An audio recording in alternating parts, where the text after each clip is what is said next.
Hello everyone, સ્વાગત છે તમારું અર્ચનાની વાનગીમાં। તો આજે હું અહીંયા બહાર લારી પર મળે તેવા છૂટા છૂટા અને પરફેક્ટ તેવા જ ટેસ્ટમાં પૌવા બનાવીશ।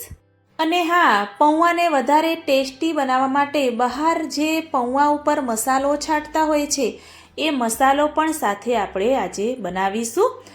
તો જો તમારે પણ આ રીતે છૂટા છૂટા પૌવા ન બનતા હોય તો મારી આ રેસીપી સ્કીપ કર્યા વગર એન્ડ સુધી જોતા રહેજો અને મારા વિડીયોને તમારા ગ્રુપમાં વધારેમાં વધારે શેર કરજો। પૌવા બનાવવા માટે મેં એક મોટા બાઉલમાં પૌવા લઈ લીધા છે અને આપણે પૌવાને ચાળીને જ લેવાના। નીચે જે ઝીણો ઝીણો કચરો હોય એ બધો જ તમે ચાળશો એટલે બધો જ કચરો નીકળી જશે। તો પૌવા ચાળવા એ જરૂરી છે। તો માનો માયરે કહ્યું, મમ્મી બહાર લારી પર મળતા હોય છે એવા પૌવા તું છૂટા છૂટા અને એવા જ ટેસ્ટમાં તું બનાવ।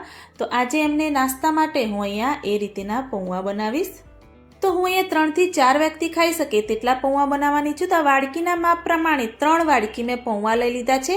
તો હવે પૌવાને આપણે ધોવાના છે, તો પૌવા ડૂબે તેટલું આપણે પાણી લઈ લઈશું। પૌવાને હળવા હાથે આપણે આ રીતે 2 થી 3 પાણી ધોઈ દેવાના, એટલે થોડો એવો કચરો હોય એ બધો જ નીકળી જશે। અને પૌવા ધોતી વખતે તમારે એકદમ ઝડપ રાખવાની, જેથી પૌવા વધારે પડતા પલળી ન જાય। તો આ રીતે પૌવા ધોઈ બધું જ પાણી નિતારી મેં અહીંયા કાણાવાળા જારમાં પૌવા નિતારી દીધા છે।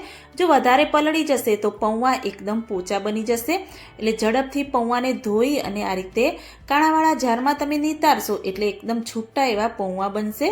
તો પૌવાને મેં અહીંયા 10 મિનિટ માટે પાણી નીતરવા માટે રાખી દીધા હતા। તો બધું જ પાણી સરસ એવું નીતરી ગયું છે અને પૌવા આ રીતેના સરસ એવા એકદમ છૂટા છૂટા આપણા પૌવા બની ગયા છે।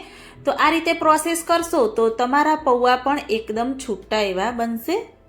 તો મેં અહીંયા વઘાર માટે 4 ટેબલસ્પૂન તેલ એડ કરી દીધું છે અને તેલને આપણે મીડિયમ ગેસની ફ્લેમ પર જ ગરમ થવા દેવાનું છે, એ ખાસ ધ્યાન રાખવાનું। મીડિયમ ગેસની ફ્લેમ પર તેલ ગરમ થશે એટલે જે આપણે બધા મસાલા એડ કરીશું એ જરાય પણ દાજતા નથી। રાઈનો વઘાર કરી, ચપટી જેવી હિંગ એડ કરી, લીલા મરચાં એડ કરી અને આપણે મીઠા લીમડાના પાન અંદર એડ કરી દઈશું। 1 ટેબલસ્પૂન જેવા સિંગદાણા અંદર એડ કરી દઈશું। 1 ટેબલસ્પૂન જેવી વરિયાળી આપણે અંદર એડ કરી દેવાની। આ બધા જ મસાલા તમે નાખશો એટલે જે પૌવાનો ટેસ્ટ છે એ એકદમ સરસ એવો આવે છે। થોડું એવું સંતરાઈ જાય એટલે 1 થી 1.5 ટેબલસ્પૂન જેવી હળદર અંદર એડ કરી દેવાની। આ રીતે તેલમાં તમે હળદર એડ કરશો એટલે પૌવાનો કલર છે એકદમ સરસ એવો પીળો આવે છે। જે બહાર પૌવા પીળા એવા મળતા હોય છે એવા જ પૌવા આપણા બને છે। તો પૌવા એડ કરી તરત જ ઉપર આપણે ટેસ્ટ અનુસાર મીઠું એડ કરી દઈશું અને બધું જ સરસ એવું મિક્સ કરી દઈશું।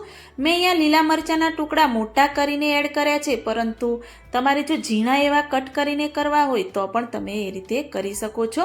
તો આ રીતે સરસ એવું મીડિયમ ગેસની ફ્લેમ પર આપણે બધા જ પૌવા સરસ એવા મિક્સ કરી દઈશું। બસ પૌવા અત્યારે આપણે જે બનાવ્યા એમાં આટલા જ આપણે મસાલા કરવાના છે અને તમે જોઈ શકો છો કે એકદમ છૂટા એવા આપણા પૌવા બની અને તૈયાર થઈ ગયા છે। તો જ્યારે પૌવા બની જાય એટલે આપણે ગેસની ફ્લેમ બંધ કરી દેવાની અને કઢાઈને નીચે ઉતારી દઈશું। તો પૌવા ઉપર છાંટવાનો સિક્રેટ એવો મસાલો રેડી કરીશું। એના માટે એક વાડકી લઈ લેવાની અને 1 ચમચી ભરી દળેલી ખાંડ એડ કરીશું, અડધી ચમચી ચાટ મસાલો એડ કરીશું અને થોડું ચપટી જેવું હું અહીંયા મીઠું પણ લઈ રહી છું। મીઠું આપણે ઓલરેડી આપણે પૌવામાં એડ કર્યું છે એટલે મીઠાનો ઉપયોગ મેં થોડો કર્યો છે। તમે મીઠાની જગ્યાએ સંચળ પાવડર પણ લઈ શકો છો। અડધી ચમચી ભરી આપણે કાશ્મીરી લાલ મરચું લઈ લઈશું, તમે તીખું રેગ્યુલર પણ મરચું લઈ શકો છો। બધો જ મસાલો સરસ એવો મિક્સ કરી દઈશું। તો પૌવાને વધારે ટેસ્ટી બનાવવા માટેનો સિક્રેટ મસાલો રેડી થઈ ગયો છે, તો એને આપણે સાઈડમાં રાખી દઈશું અને પૌવાને મેં અહીંયા એક સર્વિંગ બાઉલમાં લઈ લીધા છે। તો લારી પર મળે એ રીતેનું આપણે પૌવામાં ગાર્નિશ કરીશું। તો થોડો એવો લીંબુનો રસ ઉપર એડ કરી દઈશું। જ્યારે તમે પૌવા બનાવો ત્યારે પણ તમે લીંબુનો રસ એડ કરી શકો છો। તો આ રીતે લીંબુનો રસ એડ કરી થોડી એવી રતલામી સેવ ઉપર આપણે એડ કરી દઈશું। દાડમના દાણા થોડા એવા ઉપર ગાર્નિશ કરીશું। મારી પાસે હતા એટલે હું એડ કરી રહી છું, પરંતુ જો તમારે ન ભાવતા હોય તો તમે એને સ્કીપ પણ કરી શકો છો। થોડી એવી ડુંગળી પણ ઉપર ગાર્નિશ કરીશું। ડુંગળી ન ખાતા હોય તો એને પણ સ્કીપ કરી શકો છો। અને થોડી એવી બીટ આપણે છીણી અને મેં લઈ લીધું છે એ ગાર્નિશ કરી, થોડા ટામેટા ઉપર ગાર્નિશ કરી દઈશું। તીખી બુંદી હોય તો તમે તીખી બુંદી પણ ઉપર ગાર્નિશ કરી શકો છો। કોથમીર એડ કરી અને આપણા ટેસ્ટી એવા છૂટા છૂટા પૌવા રેડી થઈ ગયા છે. તો હવે લાસ્ટમાં પૌવાને વધારે ટેસ્ટી બનાવવા માટે આપણે મસાલો છાંટી દઈશું. જે મસાલો બનાવ્યો હતો એ તમે ટેસ્ટ અનુસાર છાંટી શકો છો. તો તમે પૌવા ઉપર આ રીતે મસાલો છાંટીને ખાશો તો બહાર જે લારી ઉપર મળતા પૌવા હોય છે એવા જ સુપર ટેસ્ટી એવા પૌવા બનીને તૈયાર થાય છે. તો આ રીતે માનામાયની ફરમાઈશ મેં પૂરી કરી છે. બહાર લારી પર મળે તેવા છૂટા છૂટા અને એવા જ ટેસ્ટમાં મેં અહીંયા પૌવા બનાવી દીધા છે.